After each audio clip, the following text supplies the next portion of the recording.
I have some numbers from the last time that the school district announced yet another restructuring plan for public education in Philadelphia. They were talking about how scores went up. This is from 2007 to 2011. So in reading, they went up from 40.6% to 51 points. And in math, they went from 44.9 to 57.8. These are embarrassing scores, regardless of them going up. So my question is, how did public education get to this point in Philadelphia? Well, it's a great point. I think public education in Philadelphia is in trouble. I think public education in the United States is in trouble. When you look at how the United States does compared to other industrialized countries that have only become modern economies in the last 10, 15 years, we're in the bottom of the second dozen to start at the third dozen in lists. We're down in the 20s and 30s when you rank us against other countries. Often, many of the countries in the former Soviet Union are now way ahead of us. Countries that have only been born in the last few decades. One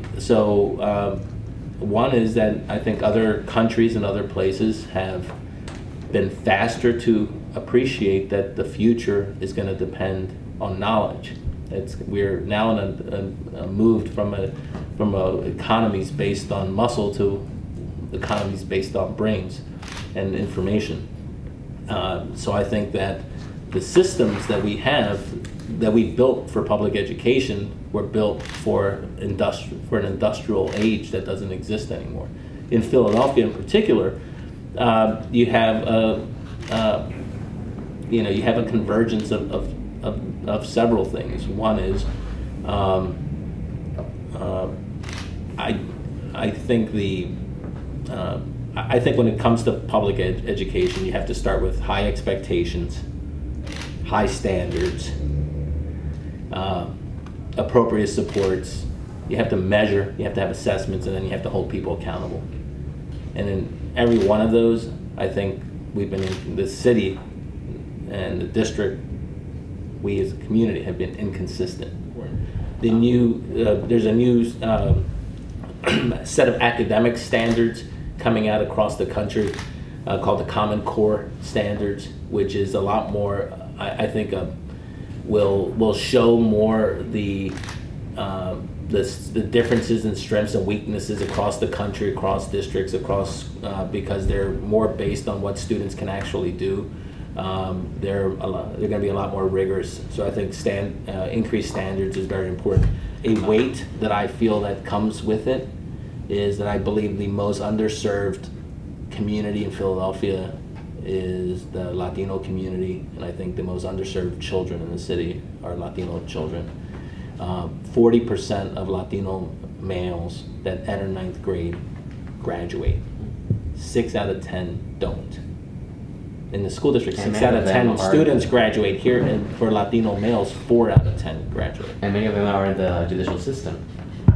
And we are, and the consequences of when a child's not ready for kindergarten, or when a child's not reading on grade level by 3rd grade, or when a child isn't on track with algebra in 8th grade, or doesn't finish 9th grade. At every one of those points, we as a community lose and start falling behind or lose.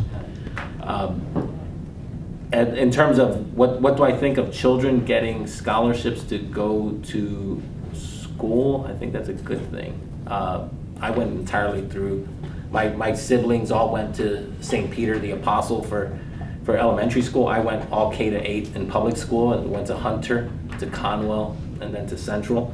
And then I went to a private college, the University of Pennsylvania, and got private tuition assistance there that somebody got a tax benefit for. So I think if you're, I think the more important question is whether the schools that children are enrolling, either through public dollars directly appropriated or public dollars made available through a program like Earned Income Tax Credit are really getting the scrutiny as to whether they provide safe, high-quality opportunities for all children. So for me, it's not what the program is or the source or the ideology. It is about whether the result is high-quality opportunities for children that need it. And I think there's a lot of need in Philadelphia right now. Anything that achieves that and is willing to be in the sunlight and get measured for quality, I think is a good thing.